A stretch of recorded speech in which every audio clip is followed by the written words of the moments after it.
नमस्कार दोस्तों, स्वागत है आपका अपने इस YouTube चैनल पंख पाठशाला में। PYQ यानी विगत वर्षों के प्रश्न।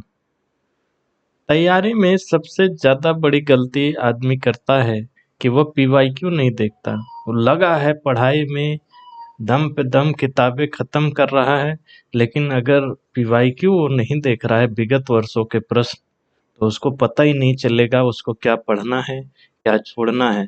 और यही हमारे सिलेक्शन की मेन रीढ़ है कि आपको पता होना चाहिए कि आप जो एग्ज़ाम में बैठने वाले हैं, उसमें आपको क्या पढ़ना है, क्या छोड़ना है।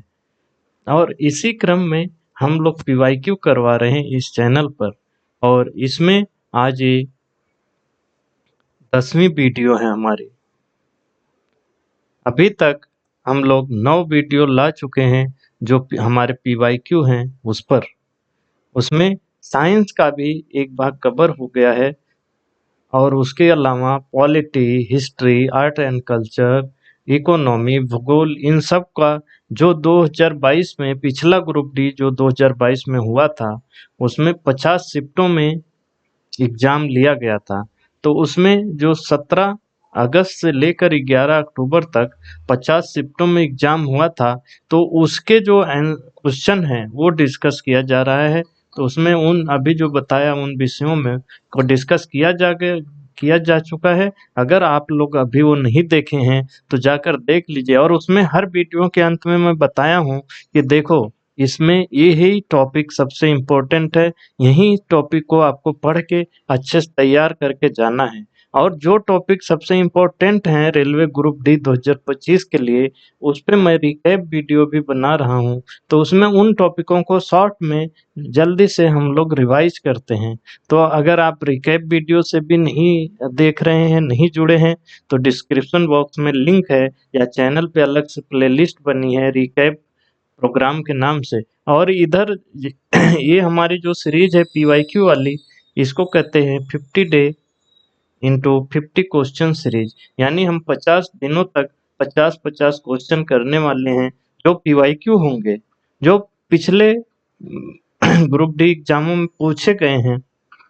वो भी जो 2022 वाला ग्रुप डी था उसमें पूछे गए क्वेश्चन है, यानी जो सबसे लेटेस्ट हैं उन पे हम डिस्कस कर रहे हैं। और यहाँ PYQ करने का सबसे बड़ा फायदा है कि आप यह समझ जाओगे परीक्षा की मांग क्या है। मांग मतलब कि आपको क्या पढ़ना है और क्या छोड़ना है।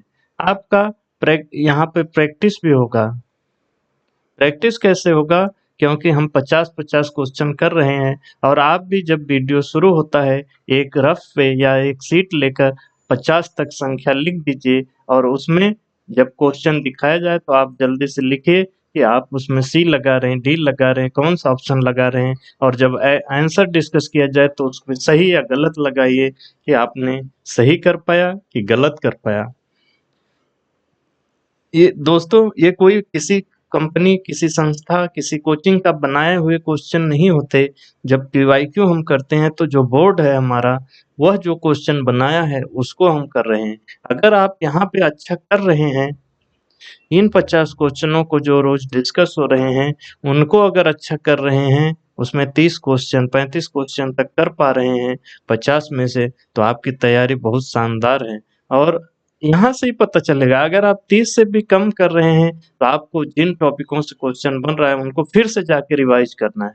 उसके लिए ही रिकैप प्रोग्राम है, ठीक है ना? तो यहाँ आप परीक्षा की मांग समझेंगे, आप प्रैक्टिस होगी, आपका रिवीजन भी होगा। यहाँ पर बहुत सारे फैक्ट आपके सामने आएंगे। 50 क्वेश्चन में कम से कम 200 क्वेश्चन डिस्कस हो जाते हैं। तो इतने फैक्ट सामने आएंगे तो चीजें रिवाइज हो जाएंगी। अगर आप पढ़े होंगे तो आपका रिवीजन होगा, नहीं पढ़े होंगे तो उसको याद कर लीजिएगा, अगली बार वो गलत नहीं हो। ठीक है ना? तो इस सीरीज की सभी वीडियो को देखते रहिए, बहुत ही इम्पोर्टेंट चीज है। आप समझ में अगर आप जान जाते हैं विज्ञान में मुझे किन टॉपिकों को पढ़ना है, तो आप बहुत आसानी से उसको रिवाइज कर लेंगे ना। अब विज्ञान तो बहुत बड़ा है, उसमें किस स्तर का और किन टॉपिकों से क्वेश्चन बन रहा है वो जानना है अगर आपको, तो PYQ देखना है। और हम अभी साइंस का ये भाग 2 कर रहे हैं। 50 क्वेश्चन डिस्कस किए जा चुके हैं डे 9 में। ये डे 10 है और इसमें आज हम 50 क्वेश्चन विज्ञान के देखने वाले हैं। तो इसको करते रहिए। और रही बात मेरी, मैं हूँ इंद्रजीत, अभी रेलवे में स्टेशन मास्टर के पद पर कार्यरत हूँ और मैं ग्रुप डी एग्जाम पास किया हूँ, इसलिए सिलेक्टेड हैं, सिलेक्शन दिलाएंगे, ये वादा रहा। बस आप अपना प्यार और सपोर्ट बनाए रखिए। हमारा चैनल नया है, इसको आगे बढ़ाने में मदद कीजिए, क्योंकि फिर हम भी मोटिवेट होंगे और अच्छे से काम कर पाएंगे और समय निकालेंगे कि आपका सिलेक्शन हो सके, आपको अच्छा मटेरियल दे सके। चलिए अब शुरू करते हैं। और शुरू करिए और सभी लोग प्रैक्टिस के हिसाब से करेंगे। अब पहला क्वेश्चन आपके सामने आएगा, उसमें सही गलत करते जाइए और लास्ट में स्कोर बताइएगा। चलिए शुरू करते हैं। प्रश्न 1 है आपके सामने, निम्न में से कौन सा हेक्सेन का संभावित समावयन वयव नहीं है? समावयव नहीं है, हेक्सॉन का संभावित समावयव नहीं है, वो बताना है। ए में है 2 इथाइल पेंटेन, बी में है 3 मिथाइल पेंटेन, सी में है 2 मिथाइल पेंटेन, डी में है 2 डाई मिथाइल ब्यूटेन। तो आपको इसका थोड़ा सा डीप है, लेकिन आपको अगर नहीं पता होगी तब भी इसको रट देना है। जो हेक्सेन होता है उसको C6H14 कहते हैं, ठीक है ना। और इसके समावयव क्या होते हैं? आइसोमर्स। इसमें आणविक गुण समान, लेकिन परमाणुओं की व्यवस्था अलग अलग होती है, इसलिए उनका भौतिक और रासायनिक गुण भी अलग अलग होते हैं। लेकिन उसमें आणविक गुण समान होते हैं, परमाणुओं की व्यवस्था केवल अलग अलग हो जाती है, उनको समावयव कहते हैं। तो इसी में हेक्सॉन का जो समावयव होते हैं उसमें कौन सा नहीं है वो बताना है आपको। चलिए अभी आप क्वेश्चन समझ गए होंगे, अपने सीट पे लिख लिए होंगे। आप ए सही कर रहे हैं, बी सही कर रहे हैं, सी कर रहे हैं, डी कर रहे हैं। अब आप इससे मिलाइए। इसमें होगा ए 2 इथाइल पेंटेन, यह उसका समावयव नहीं होता है। हेक्सेन के 5 समावयव होते हैं। आज से रट डालिएगा, ये क्वेश्चन पूछते रहेगा आपसे और ग्रुप डी के क्वेश्चन है, रिपीट होते हैं। देखो 3 मिथाइल पेंटेन है, 2 मिथाइल पेंटेन है, यानी मिथाइल पेंटेन 2-3 है, फिर 2 डाई मिथाइल ब्यूटेन भी है और इसमें 2-3 डाई मिथाइल ब्यूटेन भी है। तो 4 ऐसे ही आपको आ जाएगा कि 2 मिथाइल पेंटेन, फिर 3 मिथाइल पेंटेन, उसी तरह 2 di methyl butane, 2-3 di methyl butane और एक एन हेक्सेन याद रखना है। तो 5 समावयव हेक्सेन के होते हैं और इसको रट डालिएगा, याद रखिएगा। अगला क्वेश्चन आसान है। दूसरा क्वेश्चन है, एक अश्व शक्ति में इतने में इनमें से किसके बराबर होती है? यानी एक अश्व शक्ति किसके बराबर होती है? ए 746 जूल, बी 746 वाट, सी 74.6 जूल प्रति सेकेंड या डी 746 किलोवाट। आसान है, किसी का गलत नहीं होना चाहिए। इसमें होता है बी सही है, 746 वाट होता है, वाट, ठीक है ना। एक अश्व शक्ति में 746 वाट होता है। अगर नहीं पता था तो इसको रट डालिएगा। चलिए तीसरा क्वेश्चन करिए, निम्न में से कौन प्रजनन के लिए बीजाणुओं का उपयोग करते हैं? प्रजनन के लिए बीजाणुओं का उपयोग करता है वो बताना है। ए आम, बी पराग, सी अमीबा, डी खमीर। ऐसे ही क्वेश्चन बनते हैं, तो यही क्वेश्चन बार बार बनता है, समझ रहे हैं ना। तो इसलिए रट, आप समझ नहीं पा रहे हैं कोई दिक्कत नहीं। अब इसको क्वेश्चन को अपने दिमाग में बसा लीजिए और 1-2 बार देखने पर क्वेश्चन दिमाग में बस ही जाता है। इसमें होगा बी परिणाम, यानी ये प्रजनन के लिए जो है कि बीजाणुओं का उपयोग करते हैं, परिणाम। इस और कौन सी चीज बीजाणुओं का उपयोग करते हैं? फर्न और मांस भी, कवक भी, बैक्टीरिया भी, शैवाल और प्रोटोजोआ भी। कुछ शैवाल और प्रोटोजोआ भी जो बीजाणुओं का उपयोग प्रजनन के लिए करते हैं। ठीक है ना, यहाँ से ये चीज याद रखिए। चौथा क्वेश्चन करेंगे सभी लोग। यहाँ खाली स्थान है। का रासायनिक नाम कैल्शियम सल्फेट डाइहाइड्रेट है? किस चीज का रासायनिक नाम कैल्शियम सल्फेट डाइहाइड्रेट है? अच्छा, रासायनिक नाम से बहुत सारे क्वेश्चन बनते हैं, तो आप एक एक करके जो भी आता जा रहा है आपके सामने उसको रटते जाइए। Calcium sulphate dihydrate. अगर आपका विज्ञान बैकग्राउंड है तब तो कोई दिक्कत नहीं होने वाली, लेकिन बैकग्राउंड नहीं है विज्ञान का तो आपको रटना होगा चीजों को। ऐसे करके हम लोग भी पास हुए हैं, तो आप भी पास होंगे। बार बार देखिए उन चीजों को, अपने आप दिमाग में छप जाता है। अब कैल्शियम सल्फेट डाइहाइड्रेट का रासायनिक किसका रासायनिक नाम है वो आज याद यहाँ से याद हो जाना चाहिए। ए जिप्सम, बी धावन soda, C plaster of Paris, D baking soda. चलिए अभी तक लगा लिए होंगे आप, इसमें होगा ए जिप्सम। जिप्सम का नाम होता है रासायनिक नाम कैल्शियम सल्फेट डाइहाइड्रेट। ठीक है ना, रट डालिएगा। धावन सोडा, इसको सोडियम कार्बोनेट डेकाहाइड्रेट कहते हैं। सोडियम कार्बोनेट डेकाहाइड्रेट ये धावन सोडा होता है, इसका ये सूत्र है Na2CO3.10H2O। Washing soda, soda S या सोडा क्रिस्टल भी इनको कहा जाता है।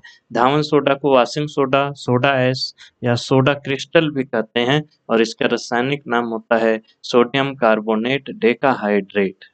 अच्छा, प्लास्टर ऑफ पेरिस, ये जितने भी यहाँ ऑप्शन दिया है ना, इसी को बार बार वो पूछता है, कई बार पूछा जाता है इसको। अब धावन सोडा यहाँ से, अब प्लास्टर ऑफ पेरिस का calcium sulphate hemihydrate, calcium sulphate hemihydrate.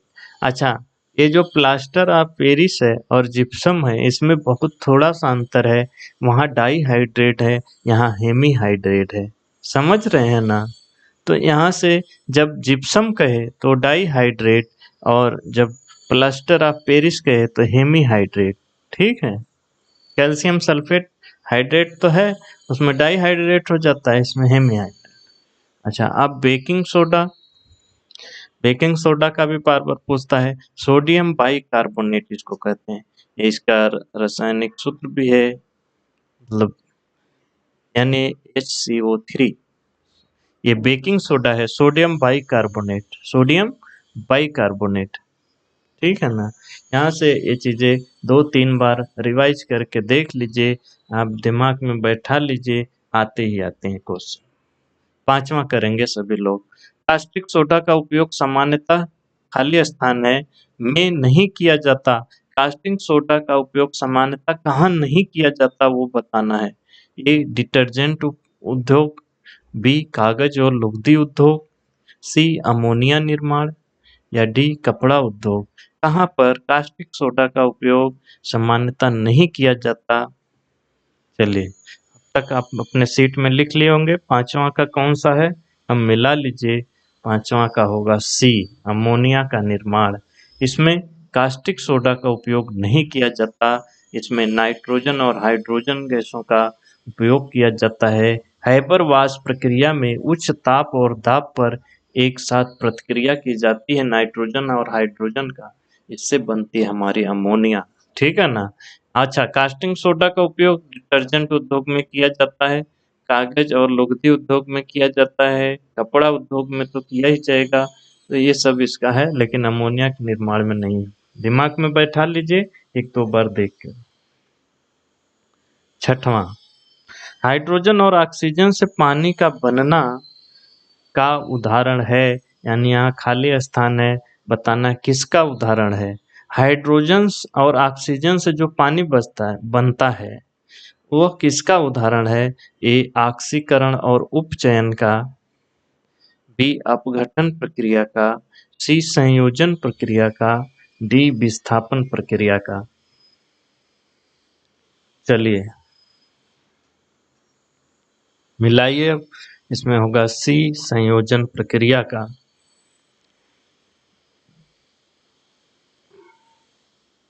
कंबाइनेशन reaction कहते हैं इनको, संयोजन प्रतिक्रिया, जिसमें दो या दो से अधिक पदार्थ मिलकर एक नया पदार्थ बनाते हैं।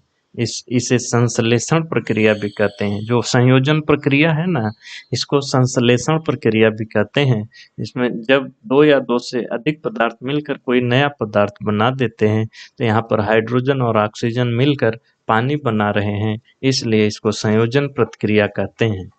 ठीक है, याद रखिएगा। सातवां करिए। सातवां, यहाँ खाली स्थान है। फिर है विभाज्योतिका क्षेत्र, कोष्टक में है, मूल शीर्ष की लगातार विभाजित होने वाली कोशिकाओं द्वारा दर्शाया जाता है। मूल शीर्ष की लगातार विभाजित होने वाली कोशिकाओं द्वारा दर्शाया जाता है क्या चीज? ए विभाज्योतिका विकास, बी अंकुरण, सी हार्मोन्स स्तर का विकास, डी परिपक्वता। अरे भाई लगातार, चलिए आप अभी सही कर लीजिए। ये पादप से जुड़ा क्वेश्चन है। इसमें कह रहा है कि मूल शीर्ष जो होता है, यहाँ मान लो शीर्ष है, लगातार विभाजित होने वाली कोशिकाओं द्वारा अभी भी यहाँ पे लगातार विभाजन हो रहा है। ठीक है, इसको विभाज्योतिका विकास कहते हैं। यहाँ से रट डाले। अंकुरण की तो अब कोई बात ही नहीं है, हार्मोन्स स्तर का विकास नहीं होता, परिपक्वता तो एकदम नहीं है, क्योंकि लगातार विभाजित हो रही है कोशिकाएं मूल शीर्ष की और वो आगे बढ़ रही हैं। ठीक है ना, तो इसको ये सही होगा, विभाज्योतिका विकास को रट लीजिएगा। आठवां क्वेश्चन, निम्न में से कौन सा औषधि पौधा रक्तचाप के उपचार के लिए सबसे अच्छी औषधि है? पौधों का जो पूरा सिस्टम होता है, कैसे वो ग्रो करते हैं, और कौन से पौधे ऐसे हैं जो हमारे लिए बहुत हितकर होते हैं, पर्यावरण के लिए बहुत हितकर होते हैं, उन पे क्वेश्चन बनते हैं। यहाँ पर औषधि पौधा जो रक्तचाप के उपचार के लिए सबसे अच्छी औषधि होता है ब्लड प्रेशर के लिए, वह बताना है।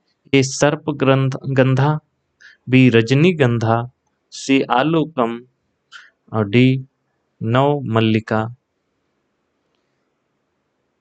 पता होना चाहिए, कॉमन क्वेश्चन है, बहुत बार पूछता है, इसलिए सही होना चाहिए। नहीं भी सही हो तो आज के बाद रट लेना, सर्पगंधा। इसका रासायनिक नाम राउवोल्फिया सर्पेंटाइना भी होता है, राउवोल्फिया सर्पेंटाइना। ठीक है ना, सर्पगंधा औषधि पौधा है और रक्तचाप के उपचार के लिए सबसे अच्छी औषधि है सर्पगंधा।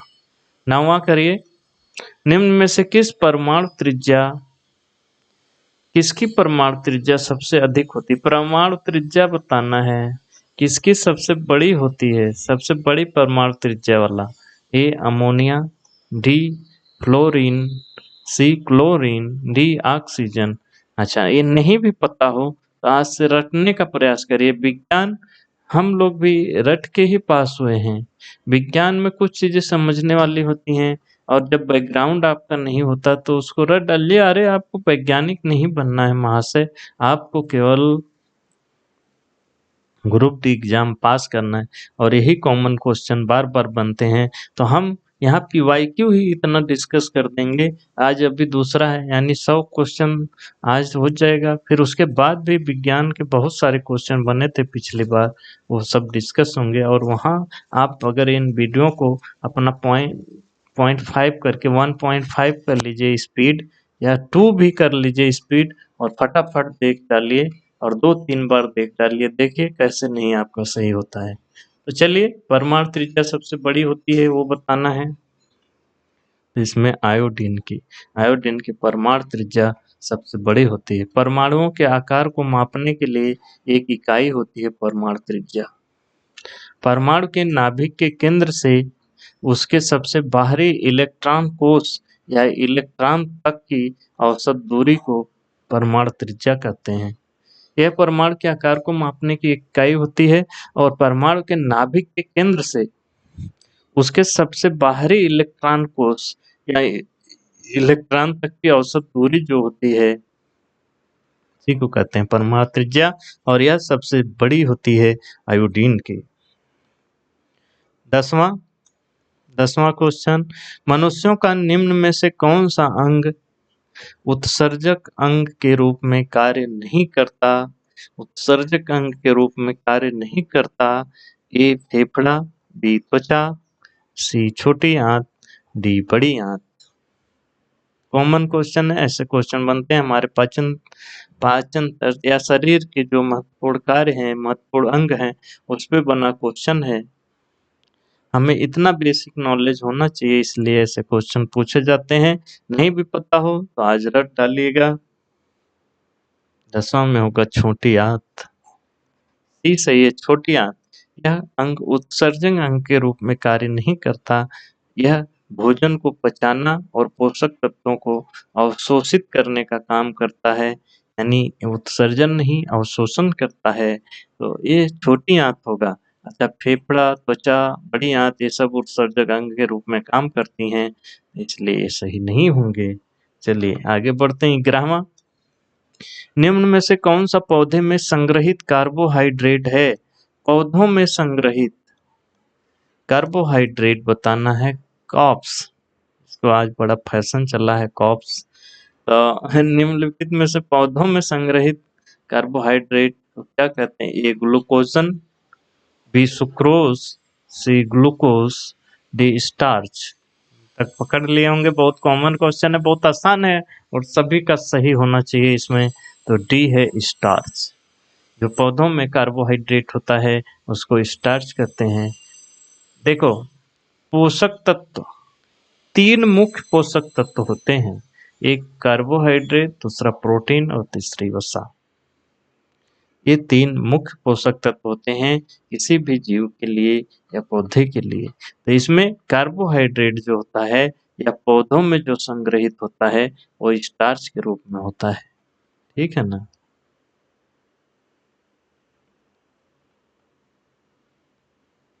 12वां क्वेश्चन, निम्न में से कौन ऊष्मा ऊर्जा की इकाई नहीं है? ऊष्मा ऊर्जा की इकाई नहीं है वो बताना। अच्छा, क्वेश्चन बहुत लोग बहुत जल्दी में रहते हैं और क्वेश्चन को ऐसे पढ़ के निकलते हैं जैसे उनका मतलब बहुत बड़ी गलती करते हैं। क्वेश्चन हमेशा शांति से पढ़ना और पूरा पढ़ना। ऊष्मा ऊर्जा की इकाई आप लगा के आ जाओगे फट से। ऊष्मा ऊर्जा की इकाई नहीं है वो बताना है हमें। ए किलोवाट, बी वाट सेकेंड, सी कैलोरी, डी जूल। क्या ऊष्मा ऊर्जा की इकाई नहीं है? चलिए अब बताइए। ये है ए किलोवाट। किलोवाट बिजली की इकाई है जो शक्ति पावर को मापता है। ठीक है ना। ये ऊष्मा जूल की नहीं है। वाट सेकेंड जो होता है ये ऊष्मा जूल की है। जूल, अच्छा, जूल जो है ना ऊष्मा ऊर्जा की इकाई जूल है और उसी का वाट सेकेंड भी 1 वाट सेकेंड 1 जूल के बराबर होता है। ठीक है ना। और कैलोरी भी ऊष्मा ऊर्जा की इकाई है। ठीक, किलोवाट नहीं था।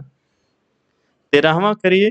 एक गोली दर्पण द्वारा उत्पन्न आवर्धन 0.5 होता है। दर्पण द्वारा निर्मित प्रतिबिंब कैसा होगा?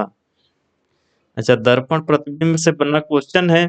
बहुत ज्यादा क्वेश्चन बनते हैं इससे। हर एग्जाम में, हर शिफ्ट में पिछली बार मैं जो देखा हूँ, हर बार 2-3 क्वेश्चन बना है प्रतिबिंब दर्पण से। इतना इम्पोर्टेंट टॉपिक है तो यहाँ पे हम इतना डिस्कस कर लेंगे कि वहीं से क्वेश्चन उलट पुलट के बनते रहेंगे। आप सही कर पाएंगे अगर आप ये पीवाईक्यू सीरीज ही केवल देख लेते हैं विज्ञान की, तो आपको बहुत मदद मिलेगी। चलिए, अगर 0.5 होता है उसका आवर्धन, गोली दर्पण द्वारा उत्पन्न आवर्धन 0.5 होता है, दर्पण द्वारा निर्मित प्रतिबिंब कैसा होगा? ये आभासी, सीधा और बड़ा। बी में है वास्तविक, उल्टा और छोटा। सी में है वास्तविक, उल्टा और बड़ा। और डी में है आभासी, सीधा और छोटा। चलिए, ट्रिक कर लिए होंगे अभी तक।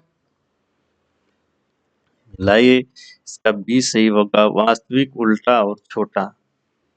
आवर्धन है जो आवर्धन प्रतिबिंब की ऊंचाई और वस्तु की ऊंचाई का अनुपात होता है। आवर्धन जो होता है प्रतिबिंब की इकाई, मान लो ये आपकी कोई वस्तु है और ये उसका प्रतिबिंब है।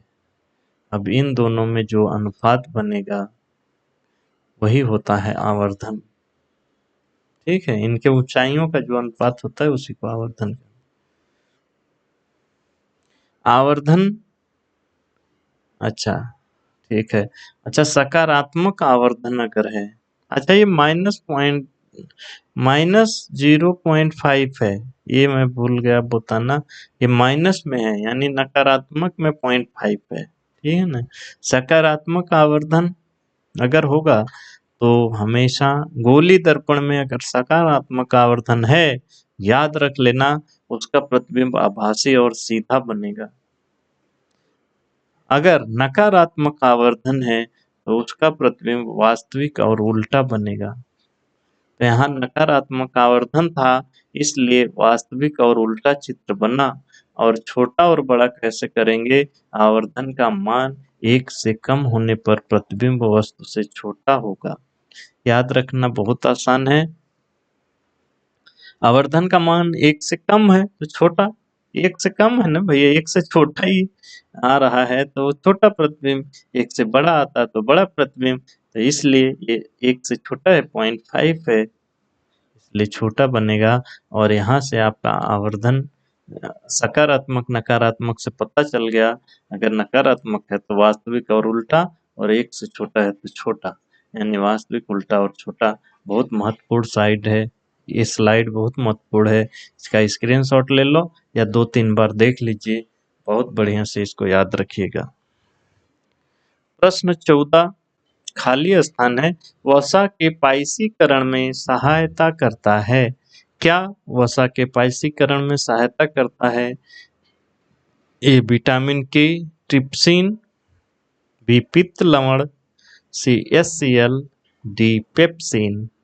क्या वसा के पाइसीकरण में सहायता करता है? पिछली वीडियो जो थी विज्ञान की उसमें भी ऐसा क्वेश्चन बना था। पाइसीकरण होता क्या है, जिसमें दो मिश्रणीय यानी न मिलने वाले, आपस में न घुलने वाले, जिसमें दो आपस में न घुलने वाले तरल पदार्थों को मिलाकर एक स्थिर या अर्ध स्थिर मिश्रण बनाया जाता है, उसको पाइसीकरण कहते हैं।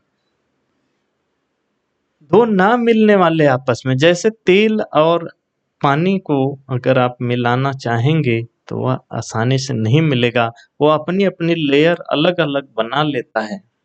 लेकिन अगर इन दोनों को मिलाकर एक स्थिर या अर्ध स्थिर मिश्रण बनाया जाए, जब कभी पहले अगर आप गांव में रहे होंगे तो किसी को पाका हो जाता था, फोड़िया फुंसी होती थी, घर में जो दादी माई होती थी वो कड़ुआ तेल और पानी मिलाकर खूब मिलाती थी पीतल के कलछुल में। बहुत मस्त समय था पहले का। अगर आप नए जमाने के हैं तो आपको याद नहीं होगा। वो पीतल के कलछुल में इतना तेज से रगड़ते रगड़ते रगड़ते एक पेस्ट बन जाता था, उसी को स्थिर या अर्ध स्थिर मिश्रण कर सकते हैं। और यह वो दोनों का पाइसीकरण है, तेल और पानी का, समझ रहे हैं। और उसको पाके पे लगाया जाता था, फोड़िया फुंसी पे सही हो जाता था। इसी तरह से वसा का पाइसीकरण जो होता है उसमें हमारे पित्त लवण जो होते हैं वो सब मदद करते हैं। याद रखिएगा इस चीज को, पित्त लवण, इस पे क्वेश्चन बनते हैं। ठीक, 15वां क्वेश्चन करिए। कार्बन फिर खाली स्थान है के कारण अस्थाई यौगिक बनाने में सक्षम होता है। अच्छा, कार्बन किस कारण से अस्थाई यौगिक बना पाता है ये बताना है। मस्त क्वेश्चन है ये। अपने छोटे परमाणु आकार के कारण, बी इसके अपरूपों के कारण, सी अपनी सहसंयोजक बंध बनाने की क्षमता के कारण, या डी पी कक्षक की उपस्थिति के कारण। बहुत सुपर क्वेश्चन है और बनना ही चाहिए ऐसा क्वेश्चन, और आज के बाद आपका ऐसा क्वेश्चन गलत नहीं होना चाहिए। इसमें होता है सी अपनी सह संयोजन बंध बनाने की क्षमता के कारण। यौम ये चतुष्फलकीय प्रकृति होती है, इसकी चतुष्फलकीय प्रकृति होती है। यह भी मदद करती है अस्थायी यौगिक बनाने में। अपनी सह संयोजन बंध बनाने की क्षमता और चतुष्फलकीय प्रकृति के कारण यह अस्थायी यौगिक बनाने में सक्षम होता है कार्बन। आज की बात याद रखिएगा ये। 16वां क्वेश्चन है, एक मैग्नीशियम रिबन वायु यानी ऑक्सीजन में एक चमकदार ज्वाला के साथ जलता है और एक सफेद पदार्थ यक्स में परिवर्तित हो जाता है। यक्स क्या है? एक मैग्नीशियम रिबन वायु यानी ऑक्सीजन में एक चमकदार ज्वाला के साथ जलता है और एक सफेद पदार्थ यक्स में परिवर्तित हो जाता है, तो वह यक्स पदार्थ क्या होता है? ए MgCO3 यानी मैग्नीशियम कार्बोनेट, बी MgO यानी मैग्नीशियम ऑक्साइड, सी MgOH2 मैग्नीशियम हाइड्रोक्साइड, या Mg मैग्नीशियम। वो X क्या होता है? चलिए, नहीं पता है तब भी ऐसे याद रखिएगा, बी MgO मैग्नीशियम ऑक्साइड। जब मैग्नीशियम रिबन वायु यानी ऑक्सीजन में एक चमकदार ज्वाला के साथ जलता है और एक सफेद पदार्थ एक्स में परिवर्तित होता है, तो जो एक्स पदार्थ होता है उसको MgO कहते हैं, यानी मैग्नीशियम ऑक्साइड कहते हैं।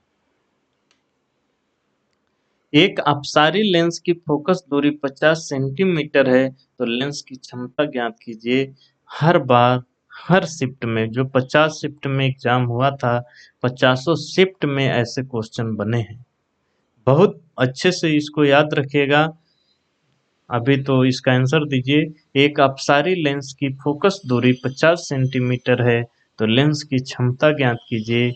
ए में है 2D यानी डायोप्टर, बी में है -2D, सी में है -5D, डी में है 5D।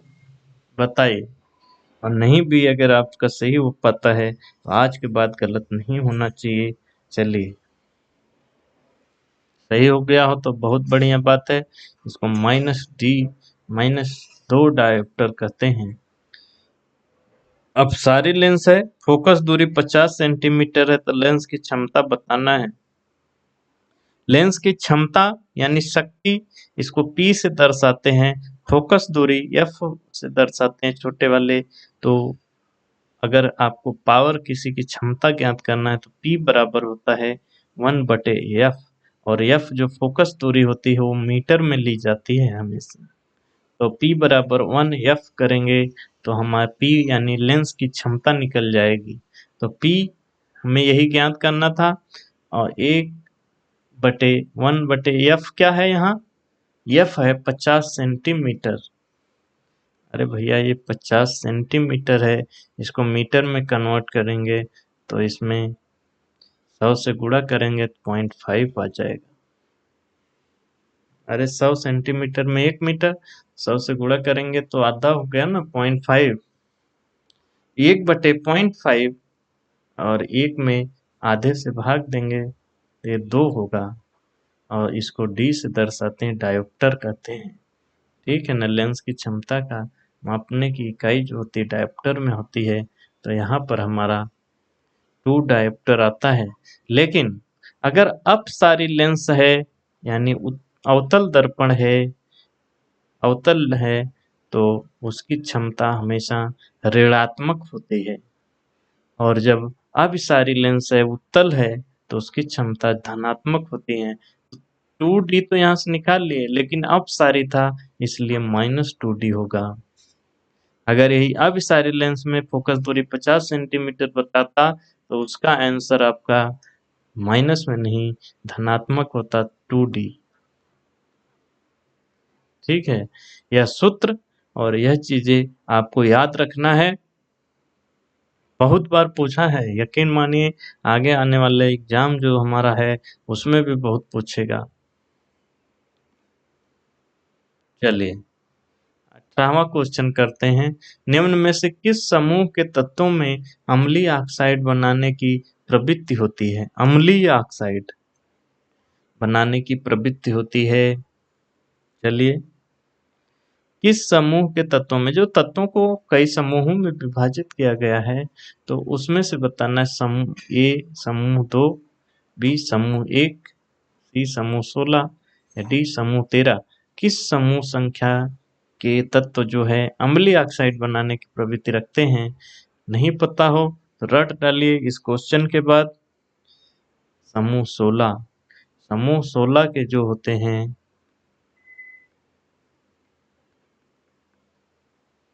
समूह 16 के जो तत्व होते हैं वह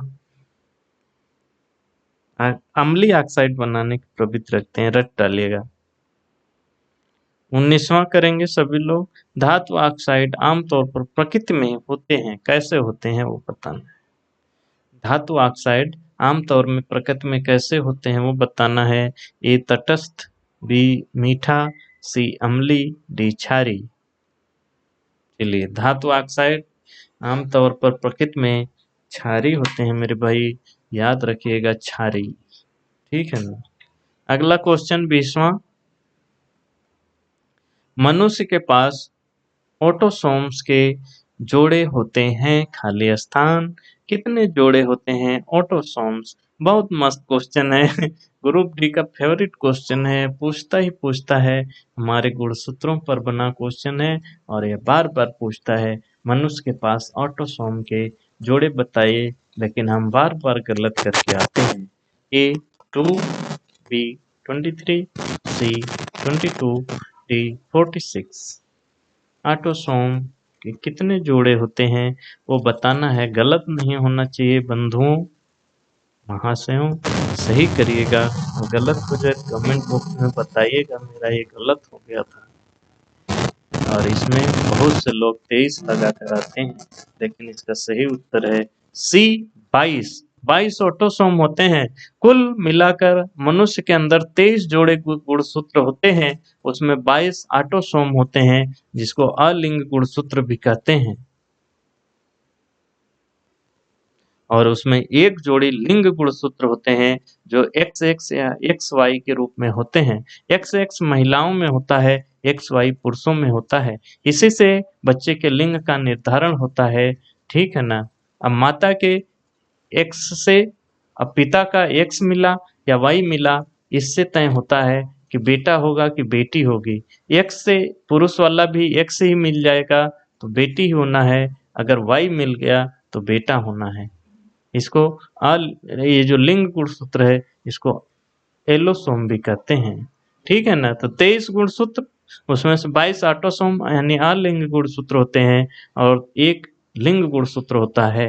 याद रखिएगा, कभी गलत नहीं होना चाहिए आगे। चलिए 21वां। अधिकांश जंतुओं में गति निम्नलिखित में से किस तंत्रों की समन्वित गतिविधि है?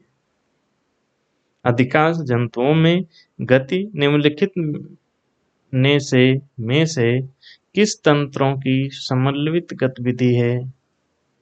जंतुओं में जो गति होती है, जंतु जो चल पाते हैं, तो किन तंत्रों की मदद से, सामूहिक गतिविधि से, समन्वित गतिविधि से वो चल पाते हैं? ए केवल कंकाल और तंत्रिका तंत्र, बी केवल पेशी तंत्र, सी मांसपेशी कंकाल और तंत्रिका तंत्र, डी केवल तंत्रिका तंत्र। केवल से काम नहीं चलेगा बच्चों। चलिए, अधिकांश जंतुओं में जो गति होगी उसमें केवल से कुछ नहीं होता, उसमें बहुत सारे हमारे तंत्र हैं वो काम करते हैं। तो इसमें मांसपेशी भी काम कर रही है। आप चलना शुरू कर रहे हैं, आप चलना चाहते हैं, मांसपेशियां आपको चलने में मदद, कंकाल तो मदद करेगा और तंत्रिका तंत्र भी सहयोगी होता है कि हाँ भाई हमें अब ये पैर आगे बढ़ाना है।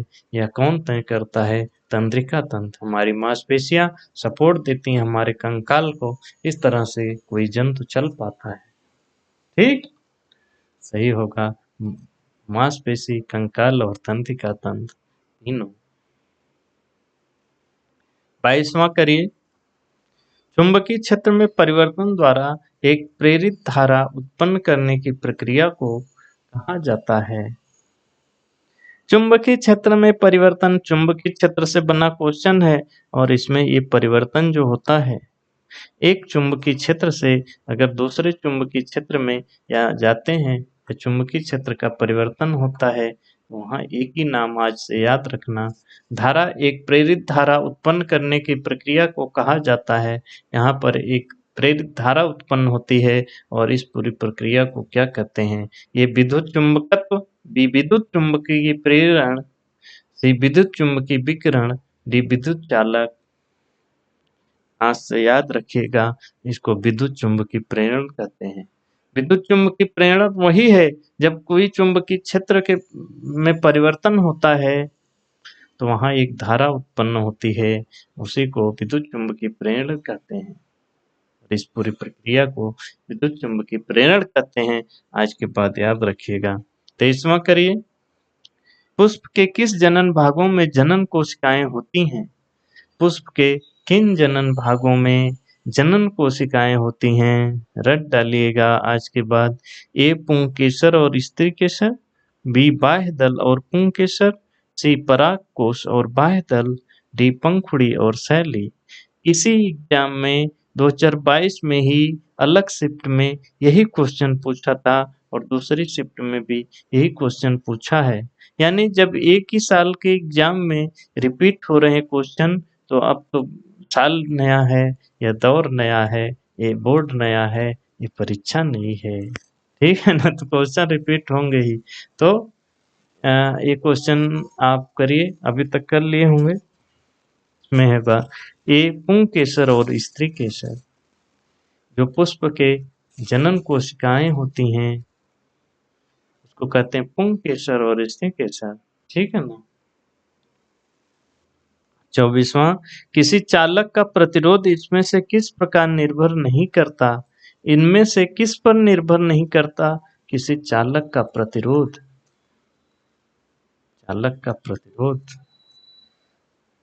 ये चालक की अनुप्रस्थ काट का क्षेत्रफल, चालक से होकर प्रवाहित होने वाली धारा, चालक की लंबाई, दी चालक का तापमान।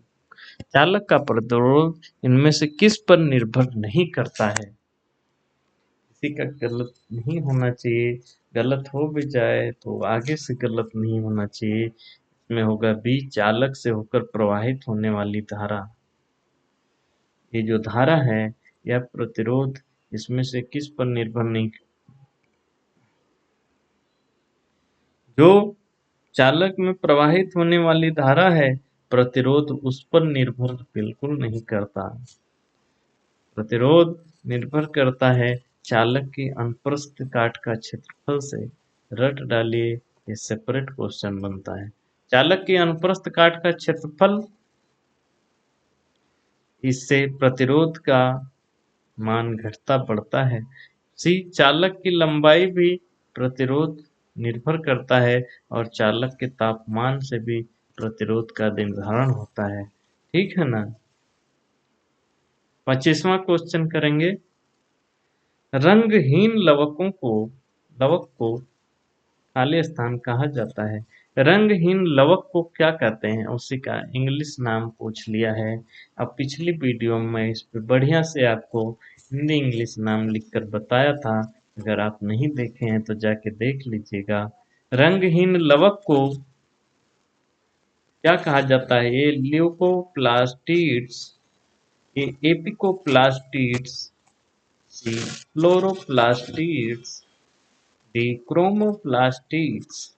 चलिए, सबका सही होना चाहिए। इसका सही उत्तर है ल्यूकोप्लास्टिड। आवरणिक लवक को ल्यूकोप्लास्टिड कहा जाता है। ये भोजन को संग्रहित करते हैं। आवरणीय लवक जो होते हैं भोजन के संग्रहण में जो प्रोटीन है, वसा है, कार्ब्स है, यानी जो भोजन है उसको आवरणीय लवक ही संग्रहित करने में मदद करते हैं। अच्छा, जो क्रोमोप्लास्टिड्स होता है इसको वर्णीय लवक कहते हैं। यह फूलों और फलों को रंग प्रदान करता है। तो आवर्णीय लवक, वर्णीय लवक पौधों में पाए जाते हैं, पादपों में पाए जाने वाली चीजें हैं ये। और आवर्णीय जो है वो रंगहीन होता है और भोजन को संग्रहित करने में मदद करता है। अच्छा, वर्णिलवक रंगीन होते हैं, ये फूलों और फलों को रंग प्रदान करते हैं। आवर्णी को ल्यूकोप्लास्टिड्स कहते हैं और वर्णिलवक को क्रोमोप्लास्टिड्स। 26वां, निम्नलिखित में से कौन सा तत्व अधिकतम संयोजी इलेक्ट्रॉनिक को दर्शाता है? अधिकतम संयोजी इलेक्ट्रॉन दर्शाता है। एफ यानी फ्लोरीन, बी में है एल्युमिनियम, सी में है एच मतलब हाइड्रोजन, डी में है एन मतलब नाइट्रोजन। किस तत्व का अधिकतम संयोजी इलेक्ट्रॉन होता है? फ्लोरीन। याद रखिएगा आज के बाद, फ्लोरीन जो है अधिकतम संयोजी इलेक्ट्रॉनिक को दर्शाता है। 27वां क्वेश्चन करेंगे, निम्न में से कौन से उपकरण विद्युत धारा के तापीय प्रभाव पर आधारित हैं? विद्युत धारा के तापीय प्रभाव पर आधारित उपकरण बताना है। जो विद्युत धारा प्रवाहित होती है उसकी वजह से ताप उत्पन्न होता है, ऐसे विद्युत उपकरण। ताप दीप्ति लैंप, ए में है ताप दीप्ति लैंप, बी में है इलेक्ट्रॉनिक गीजर, सी में है विद्युत जनरेटर। सभी का सही होना चाहिए। विद्युत धारा के तापीय प्रभाव पर आधारित है। इसमें ए केवल एक, बी केवल दो, सी में एक और दो दोनों, और डी में एक और तीन दोनों। विद्युत जनरेटर को कैसे आप कहोगे कि तापीय प्रभाव का आधारित है? तापीय प्रभाव मतलब हम प्लग लगाते हैं, वैसे उपकरण जो प्लग लगाते हैं और हीट पैदा करते हैं, जैसे प्रेस हो गया, गीजर हो गया, ताप दीप्ति लैंप हो गया। लेकिन विद्युत जनरेटर यहाँ नहीं होगा, इसलिए हमारा सी ऑप्शन सही होगा, एक और दो दोनों। ताप दीप्ति लैंप और इलेक्ट्रिक गीजर, विद्युत जनरेटर नहीं आएगा इसमें। 28वां क्वेश्चन करिए, किसी चालक का प्रतिरोध के अनुक्रमानुपाती होता है। फिर से चालक का प्रतिरोध पूछा है, इतना इम्पोर्टेंट है, बार बार क्वेश्चन बन रहे हैं, इसलिए आपको पीवाईक्यू की ये पूरी सीरीज खत्म करना है। आप बहुत मेहनत कर रहे हैं, थोड़ा टाइम निकाल कर इन वीडियो को भी देखकर लाइक शेयर कमेंट कर दीजिएगा। हम और भी उत्साहित होकर और भी वीडियो बनाने के लिए मोटिवेट होंगे और अच्छा मटेरियल आपको देंगे। किसी चालक का प्रतिरोध के अनुक्रमानुपाती होता है। चालक के टर्मिनलों के बीच आरोपित भावांतर, चालक की लंबाई, चालक की अनुप्रस्थ काट के क्षेत्रफल, चालक से होकर प्रवाहित होने वाली धारा। अनुक्रमानुपाती होता है, प्रतिरोध के अनुक्रमानुपाती यानी समानुपाती भी कह सकते हैं। यानी वह बढ़ेगा तो प्रतिरोध भी बढ़ेगा, वह घटेगा तो प्रतिरोध भी घटेगा। ठीक, चलिए इसका है बी चालक की लंबाई। चालक की लंबाई हमारे प्रतिरोध के समानुपाती होती है, क्योंकि अगर चालक की लंबाई जितनी ही बढ़ेगी प्रतिरोध भी उतना ही बढ़ेगा।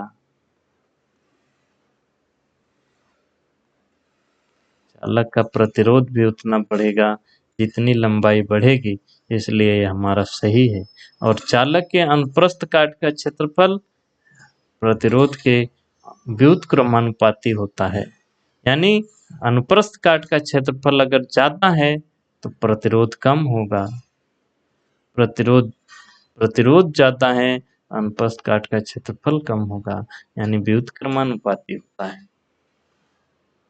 29वां करेंगे, एक पादप कोशिका में खाली स्थान की मात्रा संचालन को सुविधाजनक बनाने के लिए इसकी संरचना को बदल देती है।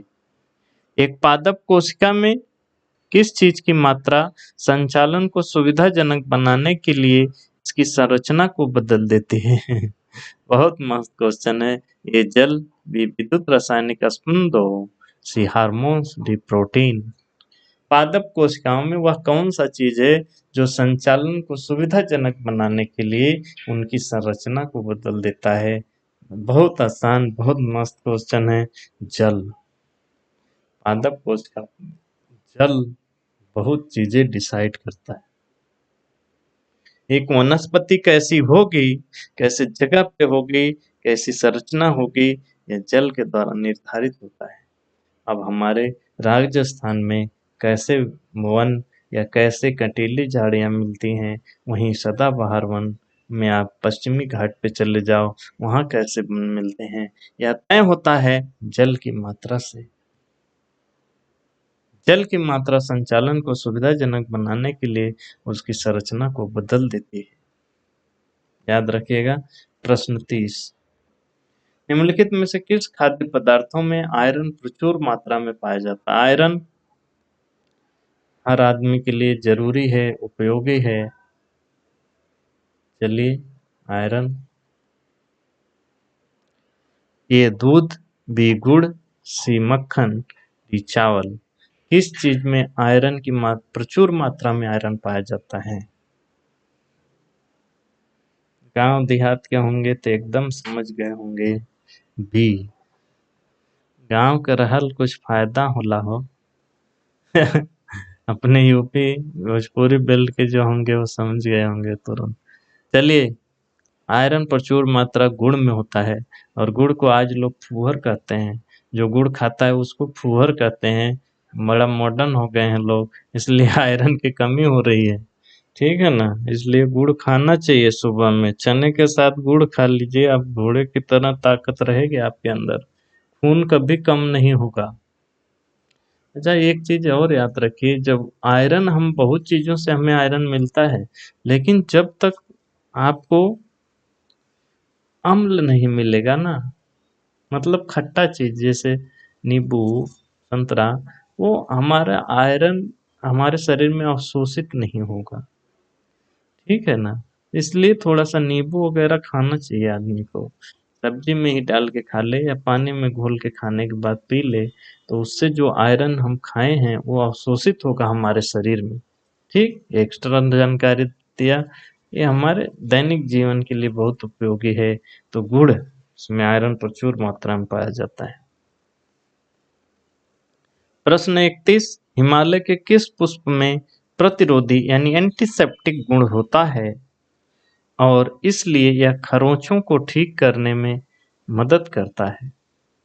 एंटीसेप्टिक होगा तो खरोंच को तो दूर करेगा ही, सही करेगा, मदद करेगा। हिमालय के किस पुष्प में ऐसा होता है? आज के बाद आपको भूलना नहीं। ए धतूरा, बी रिसिनस, सी ब्रह्म कमल, डी पार्थेलियम। नाम भी इसका मस्त है, तो आपको आपसे भूलेगा नहीं। इसमें एंटीसेप्टिक होता है जो खरोंचों को ठीक करने में मदद करता है, और पर्वतारोही इस चीज को खरोंच लगने पर लगा लेते हैं। इसको ब्रह्म कमल कहते हैं। नाम आपसे भूलना मत, नाम अच्छा है, भूलेंगे नहीं, ब्रह्म कमल। प्रश्न 32, फ्लोएम पौधों का संवहनी ऊतक होता है जो का परिवहन करता है।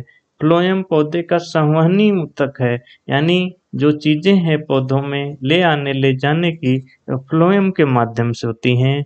जो का परिवहन करता है, किस चीज का परिवहन ये करता है? ए गैसों का, बी ऑक्सीजन का, सी पोषकों का, डी जल का। फ्लोएम संवहनी ऊतक है, और यह किस चीज का परिवहन करता है? आज के बाद भूलना मत, ये पोषकों का। जो पौधों के लिए जो पोषक तत्व होते हैं उनका फ्लोएम के माध्यम से परिवहन होता है। प्रश्न 33 खाली स्थान है में दोहरा परिसंचरण नहीं होता। दोहरा परिसंचरण किस जीव में इनमें से नहीं होता है? ए गरुड़ों में, बी सर्पों में, सी मछलियों में, डी मेढकों में। दोहरा परिसंचरण नहीं होता। दोहरा परिसंचरण का सामान्य मतलब ये है कि एक ऑक्सीजन वाला खून पूरे शरीर में पहुंचा, फिर जो बिना ऑक्सीजन, ऑक्सीजन का उपयोग हो गया, और बिना ऑक्सीजन वाला खून फिर हमारे हृदय में आ गया। ठीक, तो यह दोहरा परिसंचरण हो गया। लेकिन किन में दोहरा परिसंचरण नहीं होता? इसमें होगा डी, मेढक। ठीक, मेढकों में दोहरा परिसंचरण। मस्त क्वेश्चन है ना, इंटरेस्टिंग है, याद रखिएगा। 34वां, कांच के प्रिज्म से होकर गुजरने पर श्वेत प्रकाश के किस रंग घटक का विचलन अधिकतम होता है? किस रंग घटक का विचलन अधिकतम होता है जब उसको श्वेत प्रकाश को प्रिज्म से गुजारते हैं? तो यह क्वेश्चन, ऐसे क्वेश्चन भी बहुत बनते हैं, इसलिए इनको याद रखिएगा। विचलन अधिक होगा, ए नीला, बी लाल, सी बैंगनी, डी हरा। इसका विचलन सबसे अधिक होता है, इसमें होगा सी बैंगनी।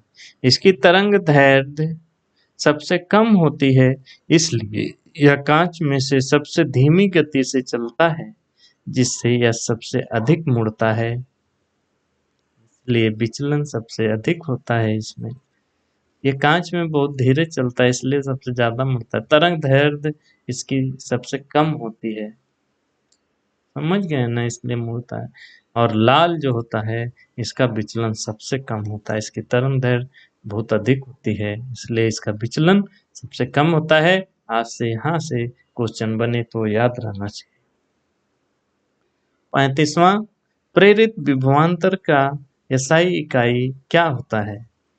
ए एम वी, बी ए, सी में है वी, डी में है एम ए। प्रेरित विभवांतर induced potential difference, induced potential difference प्रेरित विभवांतर जो किसी चालक में उत्पन्न होता है जब वह एक बदलते हुए चुंबकीय क्षेत्र के संपर्क में आता है।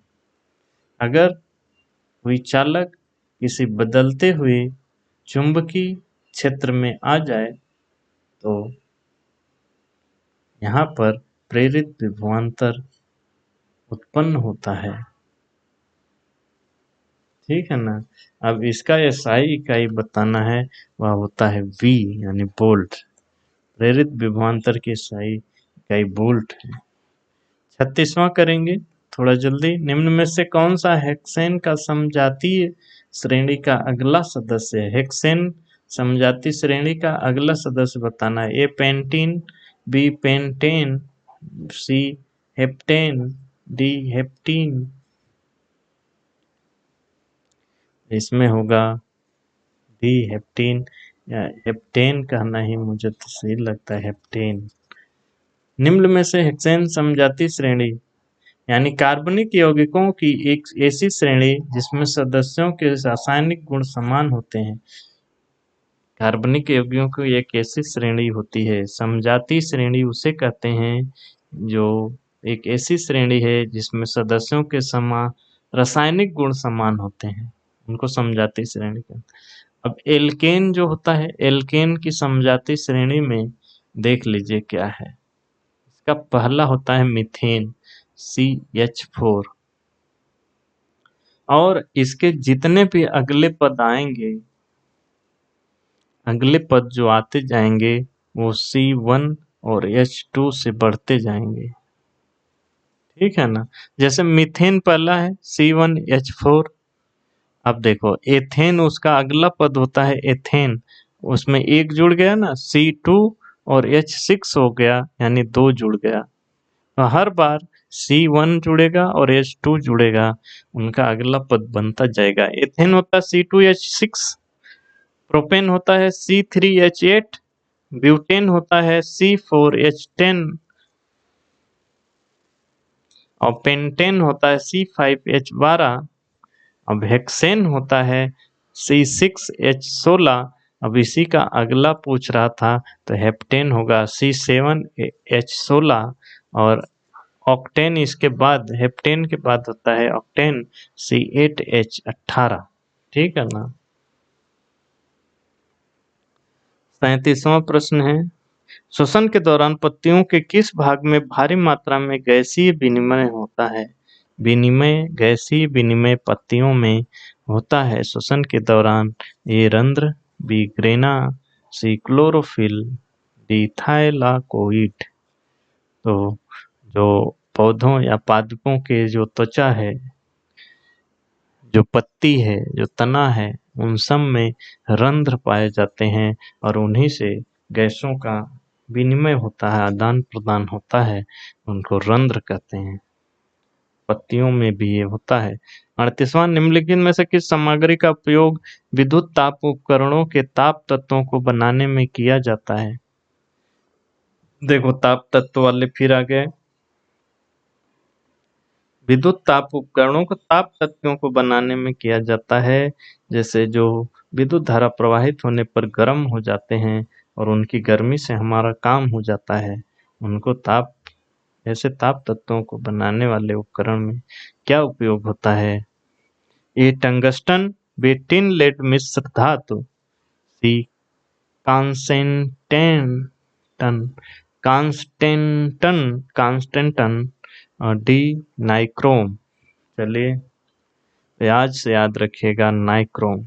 ऐसी जो सामग्री हैं जो विद्युत ताप उपकरणों के ताप तत्वों को बनाने में की जाती हैं, उसमें नाइक्रोम का उपयोग किया जाता है। 39वां, निम्नलिखित में से कौन सा घरेलू उपकरण विद्युत मोटर का उपयोग नहीं करता? बहुत मस्त आसान है कितना। घरेलू उपकरण बताना है जो विद्युत मोटर का उपयोग नहीं करता। विद्युत वॉशिंग मशीन, विद्युत मिक्सर, विद्युत आयरन, विद्युत के पंखे। अरे भैया, मोटर तो सब में है, इसमें भी है, इसमें भी है, इसमें भी है। आयरन में कोई मोटर नहीं होता, वह विद्युत धारा प्रवाहित होने पर नाइक्रोम से बनी चीजें वो गर्म कर देते हैं प्रेस को, इससे हमारे कपड़े को प्रेस हो जाता है। में सी सही होगा। चलिए, 40वां, रासायनिक अभिक्रिया के दौरान किसी विलयन में बनने वाले अविलेय पदार्थ को खाली स्थान कहा जाता है। यानी क्या कहा जाता है? रासायनिक अभिक्रिया के दौरान किसी विलयन में बनने वाले अविलेय पदार्थ को क्या कहते हैं? जो नहीं मिलता, अलग बच जाता है। ए अवशिष्ट, बी जलीय विलयन, सी विलेय लवण या डी अवक्षेप। रासायनिक अभिक्रिया के दौरान किसी विलयन में बनने वाले अविलेय पदार्थ, विलयन था लेकिन उसमें एक अविलेय पदार्थ बन गया, उसको क्या कहते हैं? अवक्षेप कहते हैं। याद रखिएगा, एक ठोस पदार्थ है जो दो जलीय विलयनों के मिलाने पर बनता है। एक अघुलनशील ठोस होता है जो विलयन से अलग हो जाता है। ये अघुलनशील होता है और ठोस पदार्थ होता है। जब सिल्वर नाइट्रेट में सोडियम का क्लोराइड का विलयन तैयार किया जाता है तो उसमें सिल्वर क्लोराइड का सफेद अवक्षेप बन के निकलता है। यह उसका उदाहरण है। 41वां करेंगे, किडनी मनुष्यों में उत्सर्जन और ऑस्मोरेगुलेशन का अंग है। किडनी किन दो पदार्थों का नियमन करती है? किडनी हमारे शरीर में जो किन दो पदार्थों का नियमन, उसका देख रेख करती है कि उसकी मात्रा बराबर हो, प्रॉपर हो, वो दो पदार्थ बताने हैं। ये पानी और ऑक्सीजन की, सी चीनी और नमक की, डी कार्बन डाइऑक्साइड की या डी पानी और नमक की। किन दो पदार्थों का नियमन करती है हमारी किडनी? इसमें डी होगा पानी और नमक का। पानी और नमक का नियमन हमारी किडनी करती है। 42वां, निम्न में से कौन सा एंजाइम प्रोटीन का विखंडन करता है? प्रोटीन को तोड़ देता है छोटे तत्वों में, वह कौन सा एंजाइम है? ए टाइलिन, बी एमाइलेज, सी लाइपेज, डी पेप्सिन। चलिए, आसान है, सबका सही होना चाहिए। डी होगा पेप्सिन। यह एक ऐसा एंजाइम है जो प्रोटीन को विखंडित करने में मदद करता है। प्रश्न 43, पानी से भरे बीकर के अंदर जब नींबू आकार में अपेक्षाकृत बड़ा दिखाई देता है, इसका कारण क्या होता है? प्रकाश पे बना क्वेश्चन है। हम आगे आने वाली जो रिकैप प्रोग्राम है उसमें प्रकाश को पूरा कवर करेंगे। इस पे बहुत क्वेश्चन बना है। चुंबकत्व पे कवर करेंगे और लेंस, दर्पण, ये सब कवर किया जाएगा जहां से क्वेश्चन बनते हैं। बताइए इसका। पानी से भरे बीकर के अंदर रखा नींबू आकार में अपेक्षाकृत बड़ा दिखाई देता है, किस कारण से? ए प्रकाश का प्रकीर्णन, बी प्रकाश का अपवर्तन, सी प्रकाश का परावर्तन, डी प्रकाश का वर्ण विक्षेपण। चारों प्रकाश की प्रक्रियाओं को पहली वीडियो में विधिवत बताया था, पहली वीडियो जरूर देख लीजिएगा। यह होता है प्रकाश के अपवर्तन के कारण। जब प्रकाश एक माध्यम से दूसरे माध्यम में प्रवेश करता है तो वह सीधा नहीं बल्कि थोड़ा सा पर मुड़ जाता है, थोड़ा सा अपवर्तित हो जाता है और इसी को अपवर्तन, प्रकाश का अपवर्तन कहते हैं। इसके कारण हमारा जो इस माध्यम में रखा वस्तु है वह हमें छोटा या बड़ा या थोड़ा उभरा ऐसा दिखाई देता है। तो नींबू इसी के कारण हमें बड़ा दिखाई देता है, प्रकाश के अपवर्तन के कारण। 44वां, निम्न में से कौन सा वायरस का उदाहरण है? ए एंथ्रेक्स, बी फील पाँव, सी HIV, डी एड्स। निम्न में से कौन सा वायरस का उदाहरण है? वायरस, वायरस जनित रोग नहीं, वायरस। इसमें होगा HIV। यह वायरस का उदाहरण है क्योंकि इसको ह्यूमन इम्यूनोडेफिशिएंसी वायरस कहा जाता है। इसका फुल फॉर्म भी कई बार पूछता है, एड्स। यह वायरस से, HIV से होने वाली बीमारी है। कुछ लोग एड्स कह देते हैं वायरस को, है ना। वायरस बीमारी है जो हुई है HIV की वजह से। एक्वायर्ड इम्यूनो डिफिशियंसी सिंड्रोम इसको कहते हैं, ठीक है ना। एड्स का फुल फॉर्म होता है, फुल फॉर्म भी पूछ देता है। 45वां करेंगे, गोली दर्पण के ध्रुव और फोकस के बीच की दूरी कितनी होती है? गोली दर्पण के ध्रुव और फोकस के बीच की दूरी कितनी होती है? ए 2r, बी r/4, सी r/2, डी r। चलिए आज के बाद इसको आप नहीं भूलेंगे। गोली दर्पण में ध्रुव और फोकस के बीच की दूरी जो होती है c यानी r/2, इसको फोकस दूरी कहते हैं। वक्रता त्रिज्या बटे 2, फोकस दूरी का सूत्र होता है वक्रता त्रिज्या बटे 2, यानी फोकस दूरी को स्मॉल f से और वक्रता त्रिज्या को r से दर्शाते हैं, कैपिटल R से। उसके अपान 2 कर देंगे तथा r बराबर 2f होता है।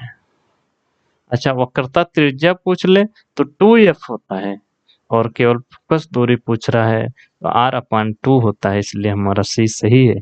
फोकस दूरी f से, वक्रता त्रिज्या r से दर्शाते हैं, कैपिटल R से। याद रखिएगा यह सूत्र। प्रश्न 46वां, मनुष्य में सामान्यतः प्रकुंचन और अनुशीतलन दबाव क्रमशः होता है। प्रकुंचन और अनुशीतलन जो BP होती है हमारी वो बताना है। क्रमशः जो प्रकुंचन होता है वह कितना होता है, उसके बाद जो अनुशीतलन वह कितना। ए 150 और 75 mmHg, बी 120 और 80 mmHg, सी 140 और 90 mmHg, डी 100 और 60 mmHg। तो क्रमशः प्रकुंचन और अनुशीतलन बताना है। अभी आप लोग इसको गैस करके ही इस कॉमन सेंस लगा सकते थे।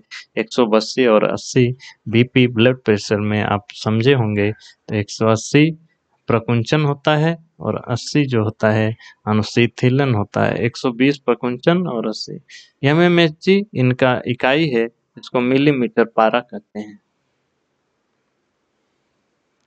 47वां क्वेश्चन, नारियल के छिलके में मौजूद कौन सा ऊतक उसे कठोर और दृढ़ बना देता है? कौन सा ऊतक होता है जो नारियल के छिलके को कठोर और दृढ़ बना देता है, इतना कठोर कि हम लोग तोड़ने में बहुत परेशान हो जाते हैं? ए रच्छी कोशिकाएं, बी पैरेंकाइमा, सी कालनकाइमा, डी स्क्लेरनकाइमा, स्क्लेरेनकाइमा। कौन सा होगा, इसमें कौन सा उत्तक है जो नारियल के छिलके को कठोर और दृढ़ बना देता है। बहुत पूछता है क्वेश्चन, याद रखिएगा, बहुत टेढ़ा नाम है, डी स्क्लेरिन काइमा, याद रखिए, बहुत टेढ़ा नाम है। 48वां खाली स्थान है, के पौधे की पत्तियों में मेथेनोइक अम्ल होता है। किसके पत्तियों में मेथेनोइक अम्ल होता है? ए इमली, बी संतरे, सी बिच्छू बूटी, डी टमाटर। इसको याद रखिएगा, बिच्छू बीटी जो होता है उसके पौधे की पत्तियों में मेथाइनोइक अम्ल होता है। 49वां निम्नलिखित में से किस जीव की छोटी आंत लंबी होती है? किस जीव की छोटी आंत लंबी होगी, इनमें से बताना है। इन चारों में से वो कौन सा जीव है जिसकी छोटी आंत लंबी होगी? ए बाघ, बी शेर, सी गाय, डी मनुष्य। किसकी छोटी आंत इन चारों में लंबी होती है? कॉमन सेंस की बात है, जो शाकाहारी जानवर होते हैं उनकी छोटी आंत लंबी होती है, क्योंकि इनको सेलुलोज पचाना होता है, जो बहुत टेढ़ा प्रोसेस है और लंबी आंत की जरूरत पड़ती है।